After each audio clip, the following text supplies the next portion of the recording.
야인의 장구단상 이 목사의 성경 공부 70번 영상 죽음의 시작 생명. 안녕하십니까. 미국 애리조나 북부 그랜드 캐년 동쪽에 있는 토바시티라는 작은 광야 마을에서 미국 원주민 나바호족 나바호족 그리고 호피족과 함께 살고 있는 이 목사입니다. 부족한 것이 많지만 이곳을 좀 더 살기 좋은 곳으로 만들고자 아주 작은 촛불 하나 들려고 애쓰는 일꾼에 불과합니다. 이 큰 그림을 한번 먼저 보시겠어요? 제가 이렇게 각 그 주제들 그리고 이 빨간색으로 그 영상 번호를 해놨는데 아직 제가 죽음에 대해서 이야기를 못했고 또 심판에 대해서도 할 얘기가 많이 더 있습니다. 물론 이 종말과 재림 이런 데에 대해서 더 얘기할 게 있겠지만 그래서 오늘은 이 죽음에 대해서 생각을 해보려고 하는데요. 자, 큰 그림 네 번째 칸 어딘지 아시겠죠? 하나님의 나라 첫 줄이 죽음이죠. 그래서 죽음에 지금 아직 제가 이제 말씀을 드려보려고 하는데 우선 이 죽음에 대해서 이야기하기 전에 이야기해야 될 것이 있지 않는가 이런 생각이 들어요. 그게 뭡니까? 죽음의 전제가 되는 생명에 대한 생각입니다. 우리가 생명을 잘 이해해야 죽음도 잘 이해할 수 있지 않겠는가? 예, 그래서 생명을 이해하지 못한다면 죽음을 설명할 수 없지 않겠나? 죽음을 이해하려면 또한 생명을 알아야 할 것이다. 그래서 어떻게 보면은 죽음과 생명은 가장 상반되는 그런 개념이지만 그러나 이것이야말로 동전의 양면같이 한 이야기가 아니겠는가. 그래서 이 생명에 대해서 예, 생명에 대해서 생각을 하는데 이번 영상을 제가 죽음의 시작 생명이다 이렇게 붙여봤습니다. 그러니까 죽음을 전제로 하는 생명. 예, 왜냐하면 죽음도 생명을 전제로 하는 거 아니겠습니까? 그래서 이렇게 이야기를 한번 시작해 보려고 해요. 이야기를 막상 하려니까 이 걱정이 많이 됩니다. 제가 이 생명을 설명하다니 그냥 그런 줄로만 알고 먹고 숨쉬고 움직거리며 자손을 퍼뜨리면서 사는 것이 생명인 줄 아는데 이걸 설명을 한다는 것이죠. 하지만 따지고 보면 존재와 현상이라는 근본적인 현상, 근본적인 영역을 지나칠 수는 없는 난제입니다. 하지만 어쨌든 이 난제를 오늘 조금씩 한번 이야기를 우리가 할 수 있는 한도 안에서 이야기를 한번 해보려고 해요. 존재와 현상 가운데 제가 가로 열고 생명을 넣습니다. 이 현상 중에 가장 중요한 현상이 무엇입니까? 생명 현상이에요. 그래서 제가 현상이라고 말을 할 때는 물질적인 현상도 현상이지만 가장 중요한 것은 생명 현상이다. 이 난제 해결을 위해 우리는 사실은 살아가고 있는 거 아니지? 이런 생각이 들어요. 그래서 과학자들은 과학자들 나름대로 철학자들, 예술가들, 그리고 동서고금의 이 서양의 도사들은 뭡니까? 영화에 보니까 그 제다이가 있더라고요. 어찌됐든 동서고금의 도사라면 우리가 좀 이상하게 어떤 편파적으로 생각을 할 수가 있는데 사실은 제가 볼 적엔 도사라는 말을 구도자들, 예, 구도자들, 도를 추구하는 찾으려고 애를 쓰고 이루려고 하는 사람들. 그 도가 어떤 도냐? 예, 그런 문제가 있겠지만 어찌됐든 동서고금의 모든 도사들 그리고 우리들조차도 존재와 생명 현상을 살아가고 있으며 여기에 대한 생각을 한번 해봐야 되지 않겠느냐. 우선 우리가 상식적으로 많이 노출된 과학적 탐구에 대해서 간단히 생각해야 할 것 같습니다. 과학에서는 이것을 뭐라고 말하느냐. 우리가 거기에 많이 노출이 됐어요. 학교 교육이라든가 일상 속에서. 그래서 거기에 대해서 우리가 한번 일반적으로 세상에서 어떻게 말하느냐 이거죠. 생명, 즉 존재의 근원을 뭐 복잡하게 얘기보다는 이렇게 두 가지로 있다는 것을 제가 봤습니다. 자연 발생설과 배달 배종 발달설 이 두 가지 이론이 있었다고 합니다. 있었다. 어쩌 가로에 들어갔는데 있다고 합니다. 이렇게 얘기들을 해요. 있다. 이 두 가지 가설이 있다. 그런데 하나는 이미 그 무효가 됐다. 그래서 있었다라는 표현도 가능하겠죠. 그래서 자연 발생설, 배종 발달설. 예. 이게 무슨 얘기냐? 자연 발생설이라는 것은 모든 존재, 물질이라든가 모든 존재는 대폭발 등으로 이거는 그랬을 것이다라는 이론이죠. 대폭발이 일어나는 바람에 이 존재가 우연히 발생했다. 그래서 대폭발을 찾아보니까 약 200억 년 전 원시 우주에 있었다고 하는 대폭발, 이 폭발로 오늘날의 우주가 생성되었고 현재까지도 팽창이 계속된다. 그래서 팽창이 계속된다. 이런 것들을 보고 이것이 작은 거에서 큰 것으로 이렇게 터졌을 것이다. 그래서 여기서 중요한 것은 뭐냐면 이것으로 인해서 그 존재가 우연히 발생했다라는 것이죠. 우연히 자연적으로. 여기서 우연이라는 말은 예, 또 말씀을 드리겠습니다만 인간의 생각에 인간의 생각에 어떤 신적인 영역을 부인하는 그, 인간의 범위 안에서 얘기하는 거죠. 그리고 여기서 우리 생명의 존재를 어떻게 설명하느냐? 생명도 무생물에서 비롯되었다 이렇게 말한다는 거예요. 그러니까 대폭발을 했을 때 물질이 이렇게 어떻게 세상에 퍼지게 됐고 그 물질 중에서 어떤 물질 중에서 그 생명체 아주 미생물이라고 봐야겠죠. 미생물이 생겨나기 시작했고 그 미생물이 진화돼서 무엇이 됐다? 이러한 현재 생명체제를 이루고 특히 누구의 생명? 우리의 생명이 거기서 비롯됐다라고 하는 것이 자연 발생설이라고 해요. 그러니까 당연히 진화론도 이해 가세하는 거죠. 어떤 게 저는 진화론이 먼저인지 자연 발생설이 먼저인지 어쨌든 간에 저는 거기까지는 잘 모르지만 이 자연 발생설은 이러한 우연히 모든 것들이 무생물에서부터 생명이 부모 없이 생겼다. 이것이 바로 자연 발생설이라 이것입니다. 그런데 이 논리는 과학적으로도 이미 사실이 될 수 없음이 증명되었다고 합니다. 이게 과학적인 이야기라고 자기들이 과학적인 가설이라고 봐야 되나요? 근데 그것이 사실이 될 수 없다. 왜냐하면 생물 속성설이라는 게 있대요. 생물 속성설. 바이오제네시스라고 말을 하는데 이 말은 뭐냐? 모든 생물은 이미 존재하던 다른 생물, 즉 부모로부터 비롯된다는 학설이라는 거예요. 네, 부모로부터 비롯된다. 생명은 모든 것이 어, 무생물에서 생물이 나올 수 없다. 그거는 절대로 과학적으로 인정할 수 없는 현상이다. 네, 생명은 생명으로부터만 비롯된다. 그렇기 때문에 물질에서 생명이 비롯됐다고 하는 자연 발생설은 사실이 아니다. 예, 그런데 그렇다 하더라도 진화론을 벗어버릴 수는 없는 생물 속생설에서도 진화론을 벗어버릴 수 없는 이런 문제가 있죠. 자, 그 다음에 배종 발달설이라고 하는 건데 이 무생물에서 생물이 발생할 수 없으면 생물이 시작되기 위해서는 어디엔가 외부로부터 이 지구로 그 생명의 씨앗이 들어왔다 이거죠. 그래서 배종 발달설이라는 것은 판스페르미아 영어로는 팬스포미아라는 것 같아요. 팬스포미. 이 설은 지구에 생존하는 생명체의 기원이 우주, 지구 밖에서 유입되었다는 가설이다. 가설입니다. 배종 발달설 또는 포자가 씨앗 아닙니까? 범죄설, 어디든지 존재한다 이런 뜻인 것 같아요. 그래서 범죄설이라고도 한다. 그것이 외부의 씨앗이 우리에게 들어왔다. 이 설은 지구에 존재하는 생명체의 기원을 설명할 수 있다. 생명체가 어디서 이렇게 왔을 것이다 라고 씨앗이 어디서 날아왔을 것이다 라고 하지만 생명체가 어떻게 탄생하게 되었는가에 대한 설명을 하지 못한다는 문제점을 가지고 있다 라고 합니다. 이 파란 글씨 파트는요 제가 옮겨온 거예요. 이 사람들이 과학자들이 일반적으로 세상에서 하는 이야기예요. 팬스퍼미아라고 하는 것은 이러한 것을 말하는데 이러한 것에는 이러한 문제가 있다라고 이렇게 말하고 있는 것이 뭐예요? 배종 발달설이다. 자, 이것도 이 배종 발달설도 여기에서 진화론도 배제를 할 수가 없는 거죠. 왜냐하면 그 씨앗이 와가지고 어떤 그 단순한 씨앗이 그 복잡한 생명계를 이룬다고 하면은 진화론을 차입을 하지 않을 수가 없는 거죠. 그러나 진화론 자체에도 많은 오류가 있습니다. 여기도 이것도 하나의 전제예요, 전제. 가설. 예, 진화론의 오류. 뭐 제가 진화론의 오류로 한번 여러분들이 검색을 해보시면요, 숱한 이론들이 나오고 있어요. 세대 간 차이는 진화가 아니라 세대 간 이게 그 우리가 그 이 과학자들이 보니까 세대 간의 차이가 난단 말이에요. 종 간의 차이가 나고.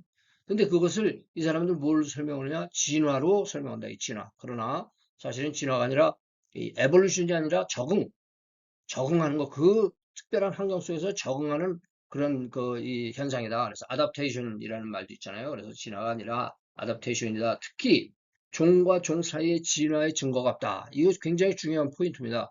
이거를 종과 종 사이에도 진화할 수 있다. 종 분리, 뭐 이런 이야기들을 하는 분들도 있는 것 같아요. 그러나 이거를 우리가 여기서 종과 종 사이의 진화가 없다고 하는 말을 하는 것은 성경에서 뭐라고 말해주고 있느냐? 창세기 1장 25절 하나님의 땅의 짐승을 모델로 그 종류대로 육축을 모델로 그 종류대로 땅에 기는 것을 그 종류대로 만드셨다 그랬어요. 종류대로 만드셨다. 만들 때 이 한 가지를 만드셔서 거기서 이렇게 전파된 게 아니고 종류대로 만드셨다. 이렇게 보았기 때문에 그리고 또 다른 저기 뭐냐 이 진화론을 배제하는 다른 오류들이 많이 있기 때문에 우리는 진화론을 저는 받아들일 수 없다고 생각하는 것입니다. 여기 밑에 제가 역계, 문강, 목과 속종이라는 말을 이렇게 뭐냐 풍월로 보고 이렇게 제가 옮겨놨는데 여기서 이 종류가 이 종류죠. 종. 예, 그러니까 생물체를 분리하는 그 시스템이라고 합니다. 그래서 역계 각 그 글자 하나하나가 각 이거 뭐 분야에 갈라지는 분야. 그래서 이 성경에서 뭐래 그 종류대로 만드셨다. 하나님이 그 종류대로 만드셨다. 그 종류대로 노아의 방주에 들어와서 생명을 유지했지 않습니까? 그 종류. 그래서 종과 종 사이의 진화의 증거가 없다. 이것은 진화 자체도 문제가 있지만 성경에서 이렇게 말하고 있는 것을 우리가 어떻게 또 생각을 해야 될 것이냐 이러한 도전이 우리에게 있는 것입니다. 자연 발생설, 배종 발달설 등을 생각해 보았는데 또 유신 진화론이 있어요. 유신 진화론. 유신 진화론. 하나님도 인정을 하는데 진화를 인정한다. 그래서 이걸 우리가 유신 진화론, theistic evolution. 이것은 뭐냐? 신이 우주를 창조할 때 자연계의 생명체에 무슨 능력, 진화 능력을 부여해서 현재의 다양한 생명체들이 생겨났다고 보는 기독교 창조론의 하나라고 합니다. 기독교 창조. 유신 진화론. 이건 뭐냐면 글쎄요. 저기 뭐냐, 이것이 하나의 씨앗에서 비롯돼서, 그 진화를 거쳐서 지금의 현상이 생겼다. 그 진화의 현상도 하나님이 설정하신 것이다. 그런데 이거를 이제, 그렇게 되게 생각할 수도 있어요. 하나님은 어떻게든지 할 수 있으니까. 그런데 우리가 진화의 그 현실적인 증거를 생각할 때는 그쪽으로 우리가 굳이 생각을 해야 되겠느냐? 그 오류가 있는 그런 진화론을 우리가 택해야 되겠느냐? 이런 그 도전이 우리 크리스천들에게 있는 것입니다. 자, 이 사람들이 그 유신 진화론을 주장하는 사람들은 진화론을 포함하는 과학을 부인할 수 없다는 입장이다 이거야. 이거를 우리가 인정을 지금 우리가 지금 과학으로 인해서 우리가 어떤 물리적인 그런 법칙도 발견하고 물리적인 그 물질도 발견하고 뭐 여러 가지 우리가 그거를 병을 고친다든가 뭐 여러 가지 우리 생활에 사용하고 있는데 우리가 어떻게 과학을 부정하냐? 이 그런데 여기서 이제 중요한 것은 우리가 과학을 어떤 입장에서 쳐다보느냐는 거죠. 그래서 진화를 포함하는 과학을 부인할 수 없다는 입장. 근데 여기 제가 여기서 신앙과 인본주의 과학의 적당한 타협 이런 표현을 썼어요. 적당한 타협. 그러니까 무슨 말이냐면 신앙을 가지고 있지만 과학을 부인할 수 없어가지고 그것과 타협을 하는데 저는 여기다가 인본주의라는 말을 집어넣었어요. 인본주의 과학. 근데 그거를 제가 괄호 열고 이 무신론적이라는 말을 집어넣었어요. 그러니까 제가 인본주의라는 말을 쓸 때는 이 무신론적인 과학이라 이런 의미에서 사용하는 것입니다. 그러니까 이 과학을 하더라도 신은 없다, 신이 있을 수 없다, 신이 우리에게 영향을 미칠 수 없다라는 생각을 가지고 과학하는 사람들은 뭐예요? 인본주의 과학자고 무신론적 과학자다. 이것이 제 정의입니다. 그러나 진정한 과학, 어떤 분이 여기서 제가 잘 알고 교제하는 분이 있는데 그분이 그 창조 과학을 주장하시는 분이죠. 그분은 항상 말씀하시는 게 진정한 과학은 신앙의 친구다. 이런 말을 하세요. 진정한 과학은 신앙의 친구다. 그래서 그분이 진정한 그 과학이라고 하는 말이 뭐냐? 우리가 과학 현상, 물질의 현상을 물질의 현상대로 우리가 연구하고 개발하고 사용하고 이루고는 있지만 그것은 다 하나님의 창조 법칙 속에서 이루어진다. 그래서 하나님을 인정하는 신앙적인 과학은 그러한 과학의 접근은 오히려 신앙의 친구로서 우리 성경에 있는 그 요결, 제가 이제 조금 이따 요결에 대해서 좀 설명을 하겠습니다만 성경의 요결을 과학적으로 생각을 하지만 우리의 신의 존재와 신의 능력과 신의 역사를 전제로 하는 과학을 하는 사람들 입장에서는 오히려 우리 신앙적으로 애매하던 것들도 분명하게 해줄 수 있는 친구가 될 수 있다. 이런 의미로 그분이 그렇게 말하는 것이죠. 그렇다 한다면 우리는 어떤 자세를 취해야 되겠습니까? 주의해야 할 것은, 우리가 주의할 것은 절대 진리. 절대 진리라는 건 누구의 진리예요? 하나님의 진리입니다. 절대 진리. 사물과 현상에 관한 완벽한 사실. 예. 하나님의 진리에 비하여 하나님의 진리가 있습니까? 없습니까? 우리는 있다고 믿는 거예요. 하나님의 진리가 없을 수가 없이 하나님의 진리 없이 인간의 생각과 인간의 능력과 자연적으로 이런 현재 현상이 발생할 수가 없거든요. 그렇기 때문에 우리는 하나님의 진리가 있다고 하는 것을 믿는 것입니다. 그에 비해서 인간이 하는 과학, 여기서 인간과학이라고 그랬어요. 인간과학. 다시 말해서 무신론적 과학의 성취를 어디까지 인정할 수 있느냐. 그리고 그 사람들은 이 신을 배제한 과학적인 이러한 과학적인 이 생각을 가지고 현상을 어떻게 설명할 수 있느냐. 예, 여기서 제가 여기 그 본문에 들어가 있지 않은 한두 가지 언급을 꼭 넘어가고 싶네요. 제가 이제 이 유튜브나 이런 데서 과학 얘기를 하시는 분들 얘기 들어보면 제가 뭐 이거는 언감상심 뭐 감히 도전할 엄두도 낼 수 없는 그러한 일들을 말씀을 하세요. 뭐 이렇게 되고 저렇게 되고 이렇게 되고 저렇게 되고 근데 그분들이 아주 단정적으로 말씀을 하십니다. 단정적으로. 그러니까 그 박사를 받은 분들이 단정적으로 이야기를 하는데 우리 같이 박사학위 없는 사람들이 특히 과학에 전문 박사가 없는 사람들이 그런 데에 대해서 어휴 이 사람한테 괜히 말도 못 붙이겠다는 생각이 들어요. 근데 그 사람들은 그 신의 존재를 전혀 인정하지 않으면서 예, 이 현상을 설명하려고 해요. 근데 뭐 어떤 분들은 단정적으로 얘기하는데 대부분 사실 따지고 보면 다 추정이에요, 추정. 어떤 분은 아주 추정한다, 추정한다, 추정한다 이렇게 얘기하는 분들 있죠. 근데 제가 저기 뭐냐 신앙을 가지고 있는 과학자들이 하는 얘기를 들어봤어요. 근데 이분들은 참 오묘하고 신비하다. 하나님의 그 창조의 우리가 과학적인 안목으로 볼 때도 이 하나님의 그 창조와 그 모든 운행의 그 신비가 너무나도 놀랍다. 이렇게 얘기를 하시더라고요. 근데 제가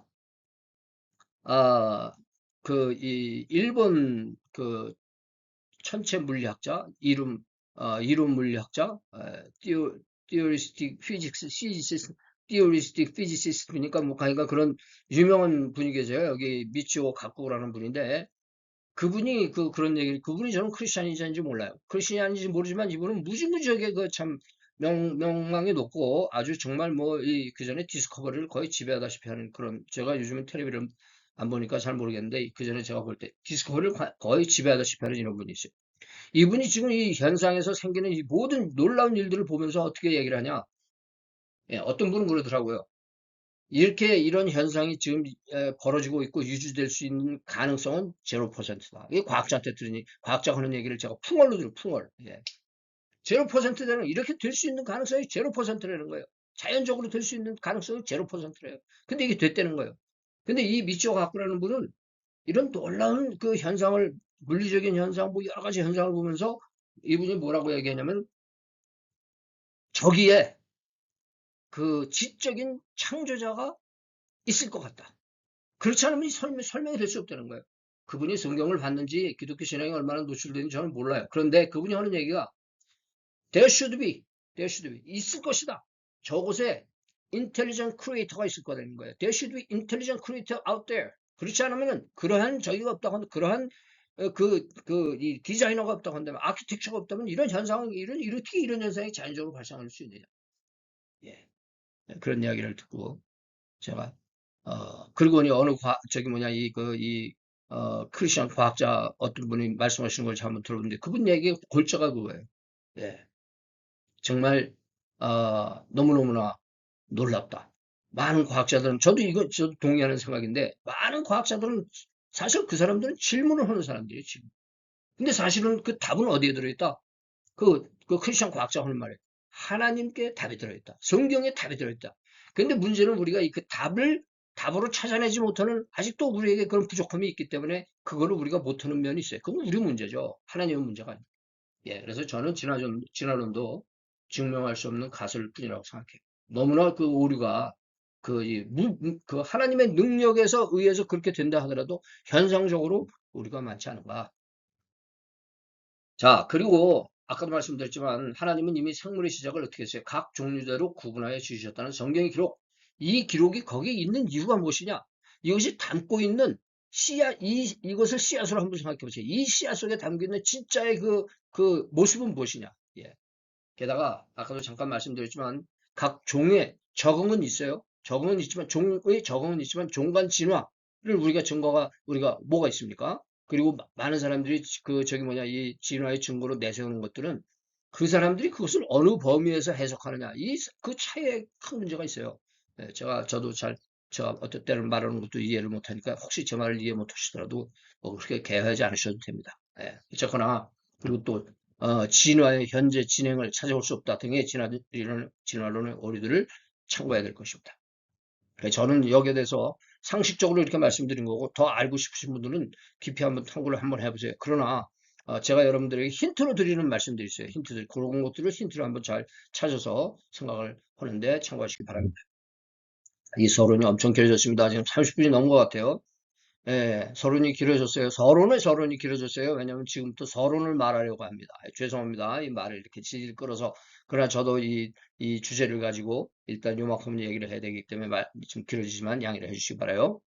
자, 성경은 어떻게 말해주느냐? 이겁니다. 성경은 뭐라고 우리에게 창조에 대해서 말해주고 있느냐? 자, 여러분들이 제가 이런 얘기, 성경 어떻게 말해주고 있느냐를 중요하다 이런 말씀을 드릴 때 여러분, 야, 이 사람도 또 성경 이야기는 하는군. 나보고 그냥 믿으라고? 이렇게 말씀을 할 수 있을 테지만 그런 분들도 있을 거예요. 그리고 우리가 그런 거 일상적으로 많이 봅니다. 왜? 성경을 얘기하면서도 우리가 답을 못 줄 때가 많기 때문에 믿어라. 이렇게 되거든요. 자, 그런데 우리가 조금만 더 한번 생각을 해보겠습니다. 창세기 1, 2장에 창조 이야기가 나오는데 저 나름 약간의 의미를 찾아보려고 합니다. 야, 뭐 성경 읽어보면 다 그 내용은 누가 보든지 다 똑같아요. 그러나 제가 여기서 나누고자 하는 것은 저 나름의 약간의 의미, 요런 것들이 중요한 거예요. 예, 말씀은 씨앗이라고 그랬어요. 말씀은 씨앗. 예, 그 씨앗을, 우리가 그 씨앗 속에서 어떻게 실체를 찾아나가느냐. 참, 이게 참 우리가, 여러분들이 한번 주의를 기울여 보시기 바랍니다. 자, 이 성경에서 제가 창조의 얘기를 이렇게 한 페이지로, 글자가 작아졌지만, 한 페이지로 보고 싶어서 한 페이지로 만들었습니다. 창세기 1장과 2장의 그 1, 2절까지 이제 내용을 이렇게 정리를 한 거예요. 정리를 했는데 구절을 그대로 옮겨 쓴 것보다는 이렇게 설명을 한번 해봅니다. 성경에 의하면 천지, 우주, 태양계, 지구를 하나님이 창조하셨습니다. 그렇죠? 창세기 1장 1절 태초에 하나님이 천지를 창조하시니라. 그 다음에 또 여기 제로 번호, 이 번호는 그 날이거든요, 날. 그런데 여기 날 전에 1절에 이어서 하나님은 혼돈의 세계에 생명 질서를 부여하셨다. 예. 땅이 혼돈하고 공허하며 흑암이 그 깊음 위에 있고 하나님이 신이 수면에 운행하셨다. 요거를 저는 이 혼돈의 세계에 생명 질서를 부여하셨다. 이렇게 제가 의미를 부여하는 것입니다. 제가 그렇게 해석하는 것입니다. 자, 첫째 날입니다. 빛이 있으라 하시면 빛이 있었다 그랬는데 여기 이거를 저는 이렇게 해석을 합니다. 자신의 존재, 빛을 생명의 공간을 만들기 위해서 그 바탕으로 자신의 존재를 허락하셨다. 그래서 이것은 창세기 1장 3절 5절에도 나오지만 요한복음 1장 1절에서 1절에서 4절에 있는 아주 의미가 깊은 이 말씀과 연관이 돼서 저는 하나님이 자신의 존재, 여기 해와 달은 나중에 나와요. 여기서 나오는 해와 달의 빛이 아닙니다. 근원적인 빛인데 이것도 하나님 본체의 하나의 프로젝션이에요. 프로젝션. 예, 이렇게 하나님 본체가 나타나는 현상. 그래서 이렇게 말씀을 드렸어요. 두 번째 날. 그리고 지구 공간에 만물이 거할 구분된 공간. 이 만물이 거할 그 공간들을 예를 들면은 하늘과 물과 땅 이러한 구분들을 둘째 날에 하셨고 세 번째 식물 생명체를 만드셨어요. 예, 식물 생명체는 우리가 알기로는 광합성을 해서 생각하지 않습니까? 근데 아직 해와 달과 별, 우리는 현재 해에 그 빛을 의지하고 있는데 이때는 해와 달과 별이 생기지 않았지만 뭐라고 말했어요? 식물 생명체를 만들었다는 거예요. 야, 이걸 가지고, 야, 이게 어떻게 가능하냐? 이거 우리가 지금 생각하는 식물에 대한 지식을 가지고는 이해를 할 수가 없어요. 그러나 이 말씀 그대로 우리가 이 속에 담겨 있는 진리가 무엇이냐? 이렇게 파고 들어가지 않으면 진리를 발견할 수 없는 거죠. 자, 네 번째 해와 달과 별을 만드시고 또 의미가 뭐예요? 이때부터 일자와 사시와 연한이 생기기 시작했다는 거예요. 일자와 사시와 연한. 징조를 이루리라. 예, 이렇게 14절부터 19절까지 말씀하시고, 그 다음에 다섯 번째 물고기와 새 종류를 만드셨어요. 그 다음에 여섯 번째, 그 그 뭐냐, 왜 짐승이 어디 빠졌네요. 이 물고기 새를 만드시고, 짐승을 만드시고, 사람을 만드셨죠? 사람을 만드셨어요. 죄송합니다. 여기 좀 빠진 것 같네요. 네, 짐승에 대한 언급이. 그리고 사람과 짐승에게, 이 짐승이 여기다 만든 얘기 빠지고 여기 나왔어요. 사람과 짐승에게 식물들을 음식으로 주셨습니다. 이때는 다 초식이에요. 다 초식. 나중에 이제 홍수 후에 육식이 생겼어요. 예. 그다음에 그리고 그 사람 만드시고 하나님은 자신의 피조물에 아주 만족하게 생각하셨죠. 그것이 29, 30, 31절의 말씀이고 제7일에 안식하셨다는 것이 여기 이렇게 2장 1절, 2절에 나와 있습니다. 이것이 하나님의 창조의 개관이에요. 그래서 요거를 한 페이지로 이렇게 보시기 위해서 보실 수 있도록 이렇게 제가 만들었습니다. 짐승에 대한 거는 제가 한번 정확하게 교정을 해야 될 것 같네요.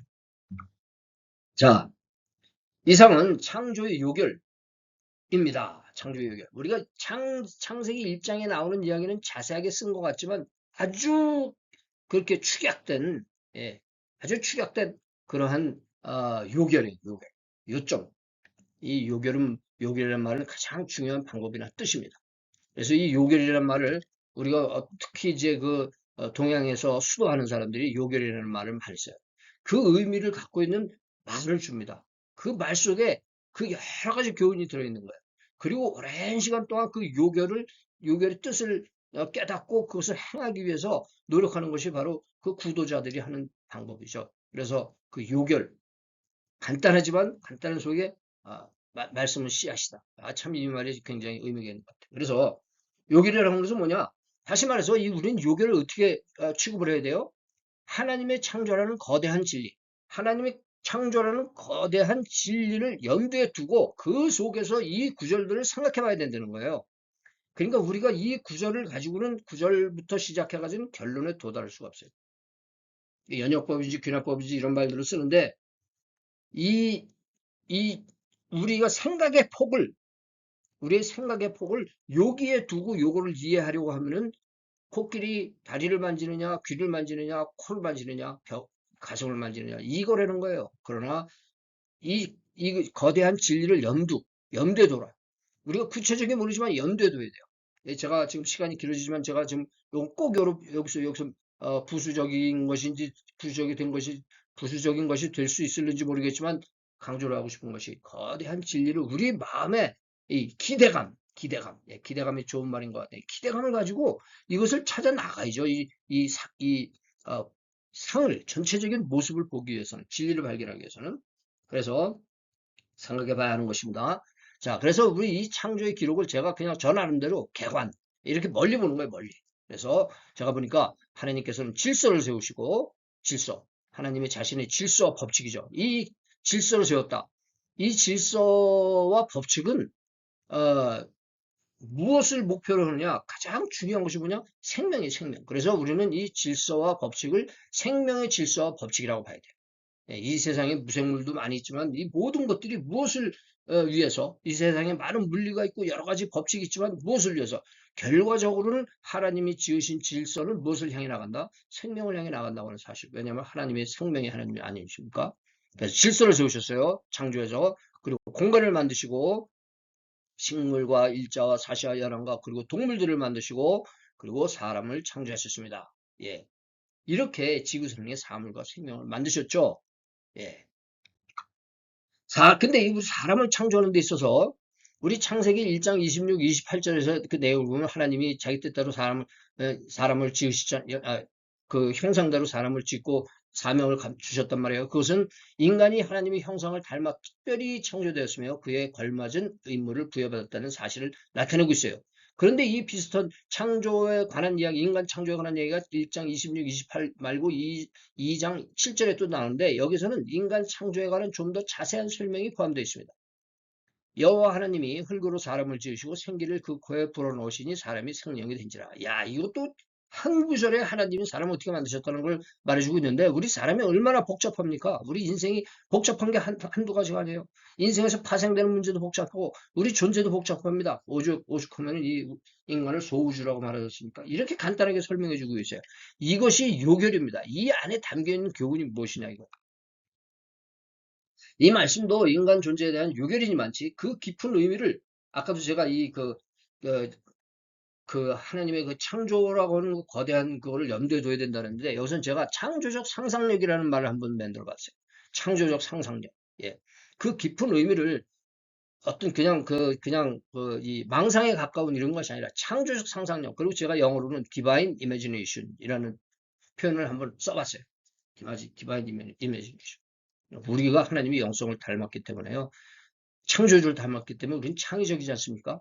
그 창의적인 그것을 창조적 상상력, 디바인 이미지를 가미해서 이 본문을 한번 생각해 보자 이거예요. 자, 우리의 몸은 흙에서 나왔다 그랬잖아요. 대지, 흙에서 비롯됐습니다. 우리가 신토부리라는 말을 쓰지 않습니까? 신토부리. 이 신토부리도 이 신이라고 하는 것은 어떤 나라고 하는 현상이죠. 토라고 하는 것은 이 현상이 존재할 수 있는 환경이에요. 그래서 환경과 이 그 존재가 일치한다. 몸과 흙이 일치한다. 뭐 문자적으로는 그렇게 되겠지만 우리 신토부리라는 말 우리가 여러모로 씁니다. 그런데 이것을 성경에서는 흙으로 사람을 만드셨다. 예, 흙의 물질이나 우리 몸의 물질이랑 똑같다는 얘기예요. 그러나 그 흙더미가 사람이라는 생명체가 되기 위해서는 뭐가 필요해요? 하나님의 입김, 생명력. 예, 입김이라고 하는 건 여기서 그냥 이렇게 이 공기 이동이 아니지 않습니까? 하나님의 생기를 불어넣으셨을 때 그것은 뭐예요? 생명력입니다. 그래서 그 생기를 그 코로 불어넣으시니 흙덩이가 어떻게 됐어요?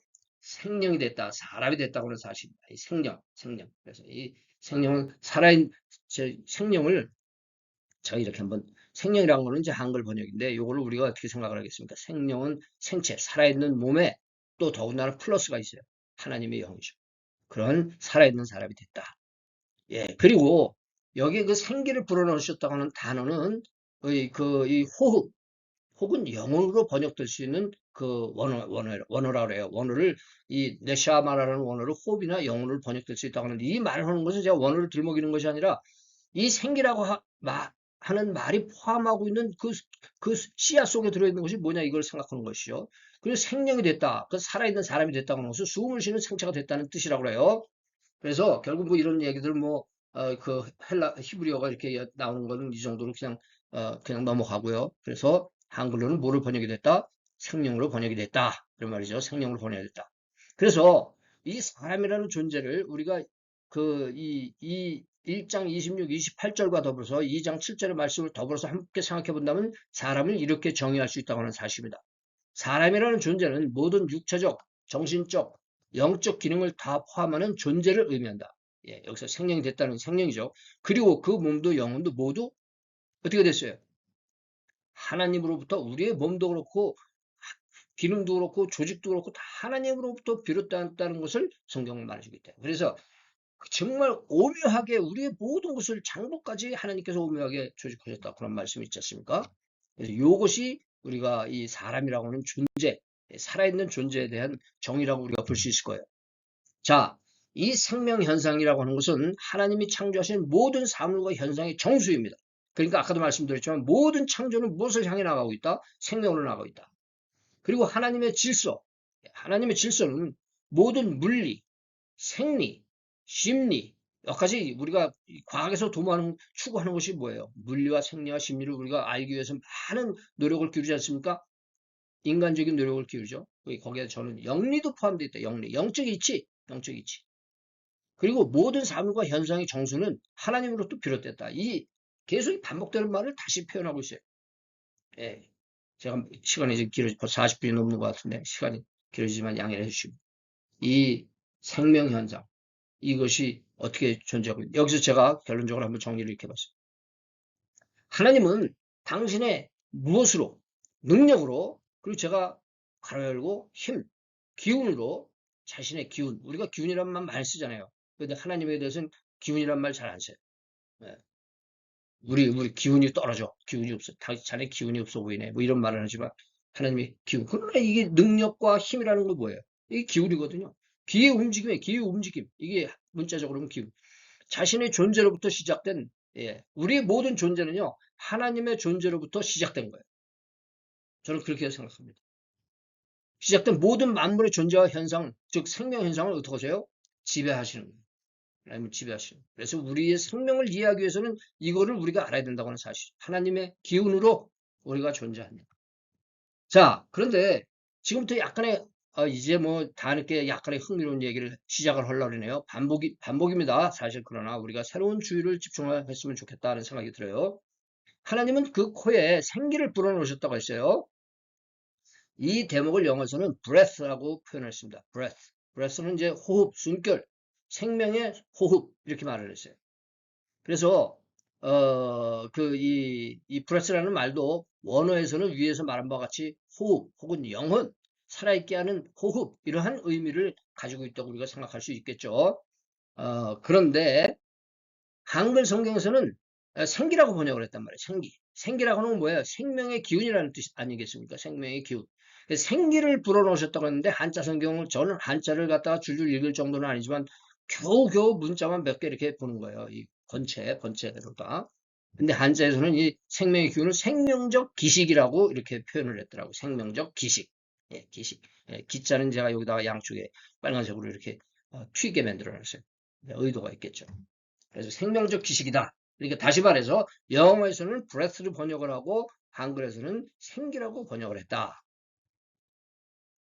창조의 대원칙에 의하면 영어 번역이든 한글 번역이든 breath건 생기건 우리가 창조의 대원칙을 전제로 할 때는 그 뜻에 큰 우리가 문제를 삼을 필요는 없어요. 그런데 굳이 장하게 언급하는 이유가 제가 있어요. 왜냐하면 한글 번역을 흥미롭게 하는 한글 번역, 제가 한글 번역, 한자 번역 이런 걸 가끔 들먹이는 이유가 그것이 어떻게 보면 진리에 더 가까운 표현이 아닌가 이런 생각이 들기 때문에 예, 우리가 한글은 번역된 거죠. 영어도 영어도 번역된 거예요. 근데 영어 버전하고 한국 버전하고 어느 번역이 더 그 권위가 있습니까? 뭐 우리 한국 버전에도 오류가 실수가 있을 수 있기 때문에 영어 버전을 우리가 더 이렇게 존중을 할 수도 있어요. 그러나 때로는 그게 한글 번역, 왜냐 한글이라는 것이 한국 사람들의 동양의 문화를 배경으로 하는 그런 어휘들이 있거든요.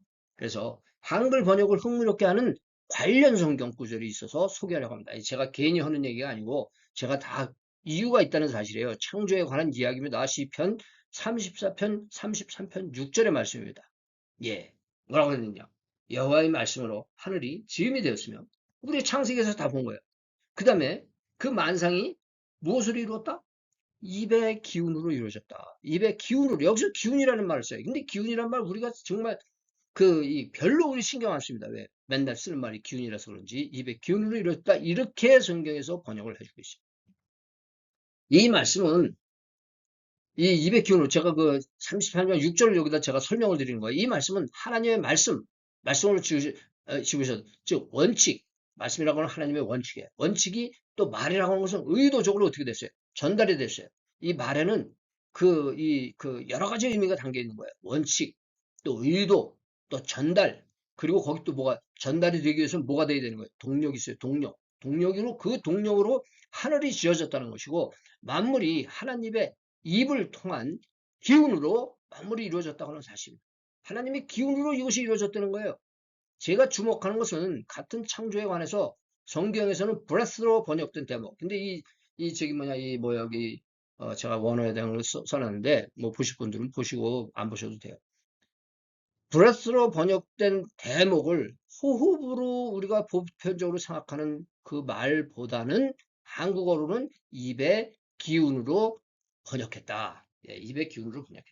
그래서 또 제가 한자 성경을 찾아봤더니 여기서는 구중적기, 예, 구중적기. 예, 저는 한문을 잘 몰라도 이 정도는 구중적기, 입의 기운이라는 뜻 아니겠습니까? 이 정도 제가 알죠. 그러니까 다시 말해서 이 다른 동양권 성경은 제가 모르겠지만 한자라든가 이 같은 문화권이라고 볼 수 있는 특히 동양적인 입장에서 같은 문화권이라고 볼 수 있는 한글이나 여기서는 입의 기운으로 번역했다. 기운. 자, 영어 번역은 여기 이제 여기 보니까 여기 뭐 다 breath라고 하는 breath of life.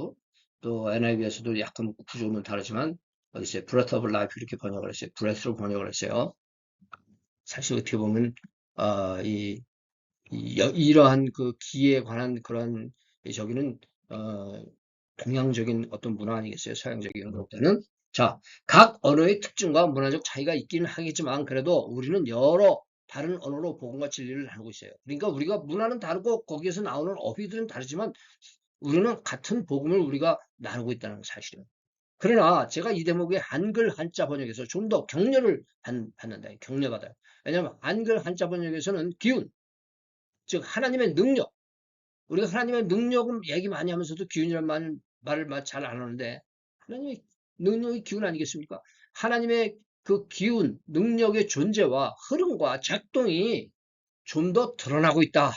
저는 이렇게 생각해요. 이 제 개인적인 하나의 그 여행이었기 때문에 여러분들이 얼마나 공감을 하실는지 모르지만 저는 이렇게 생각하고 있어요. 저는 사실은 제가 이제 뭐 마셜 아트라든가 동의학이라든가 한의학 이런 거를 제가 공부하는 과정에서 좀 약간 좀 여러 가지 그 분야에서 제가 훈련을 받은 면이 있고 그래서 그런지 모르겠지만 제 생각입니다. 제 생각이지만 또 여러분들이 생각 있으면 저한테 또 말씀을 해주시면 또 제가 참고를 하도록 하겠어요.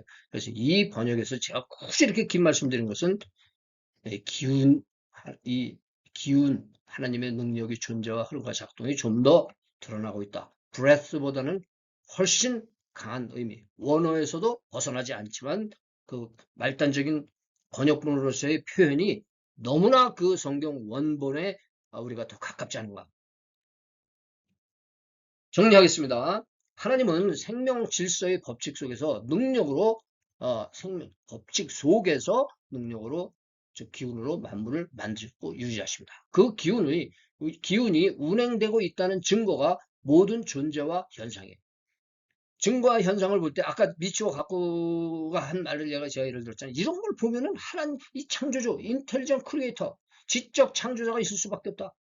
There must be, should be, something like. 만상의 존재와 운행은 하나님의 기운의 운행의 증거입니다. 이거를 볼 때 하나님이 계시다고 하는 사실을 이 기운의 근본이 있다고 하는 사실. 자, 제가 말씀드렸지만 기운이라는 동양인인 우리에게 아주 가까워요. 이 기운은 우리에게 상당히 가까우면서도 또 가깝고 일상적으로 쓰기 때문에 막연하게 느껴지는 개념이 우리가 오히려 외래어, 에너지 혹은 force라는 말을 사용하면은 좀 더 외래 개념으로 우리가 더, 좀 이거 뭔가 이렇게 강력하게 느껴지는 그런 저기가 있지 않을까 이런 생각이 드네요. 그러니까 저는 여기서 기운에 대한 여러분들의 그 저기를, 환기시키는 것입니다. 주의를 기울이자. 제가 세상의 일반적인 표현으로 하면 여기 요 화면을 정리해 봤어요. 기운에 대해서 말씀드리는 거예요. 기운은, 즉, 기는 도처에 있습니다. 도처에 있어요. 그, 아까도 이미 기가 있다고 하는 사실이 질서가 유지된다고 하는 사실을 말씀드렸잖아요. 기운은 모든 사물에게 특유의 being, 특성, property, 기능, function을 부여합니다.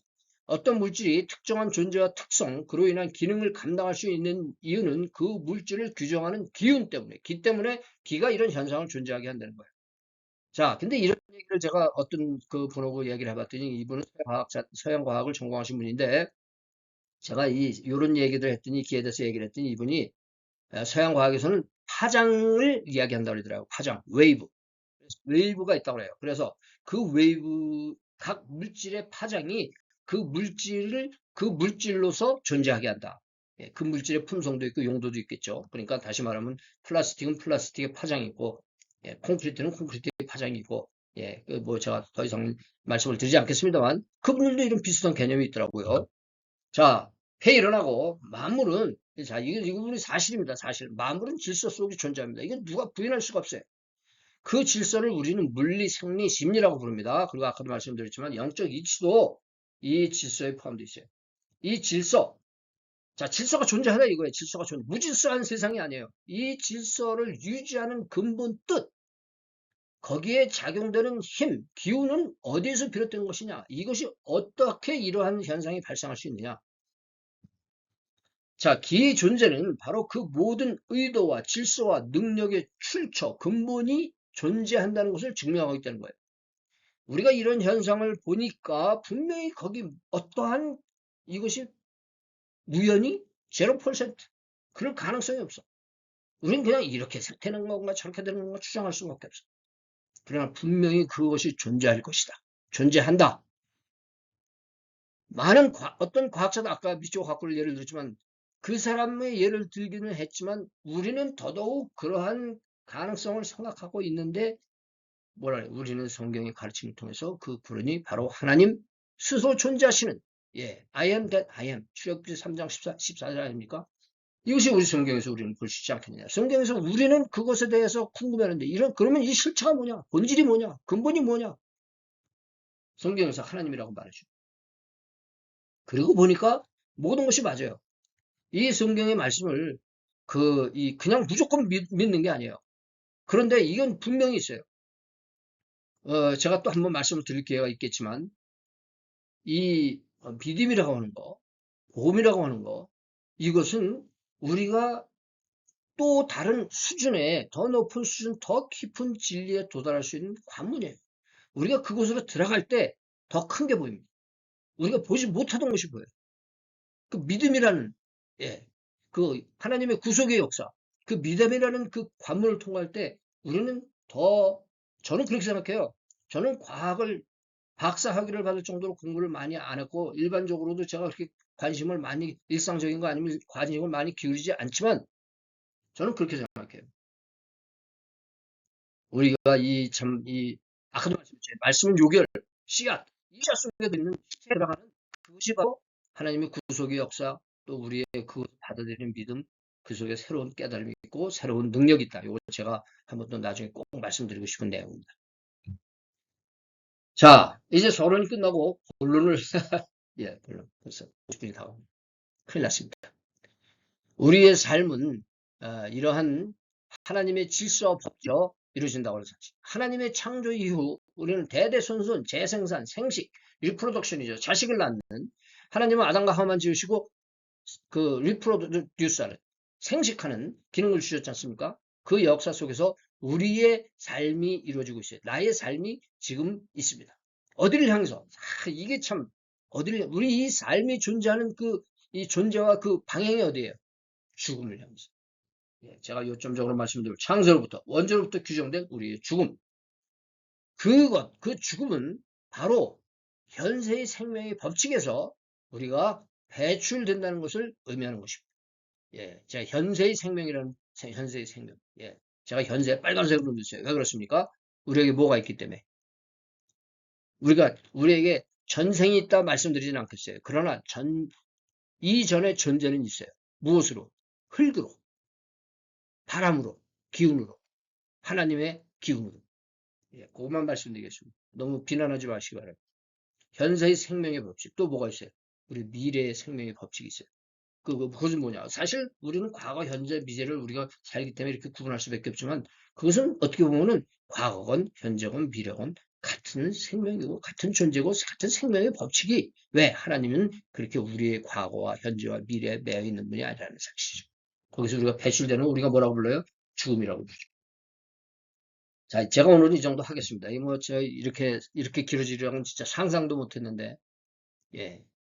어쨌든 이렇게 제가 긴 말씀을 나눴고, 기왕에 얘기가 나와가지고 이제 죽음을 또 얘기를 해야 되는데, 또 죽음의 의미를 생각해 보기 위해서 또 우리 일생이 어떠한 의미를 가지고 있느냐, 우리에게 준 현세의 생명, 아까 제가 금방 말씀드렸잖아요. 현세의 생명의 의미가 무엇이냐, 그거를 우리가 한번 바라기는 한 7, 8분 정도 영상으로 생각을 해보고 싶습니다만, 그거는 또 두고 봐야죠. 그래서 다음 영상에서 우리는 생각을 한번 나눠보도록 하겠습니다. 자, 구독하면 참고하시고요. 큰 그림, 그리고 여기에 죽음, 이 칸에 170번 영상 번호가 첨부가 됐습니다.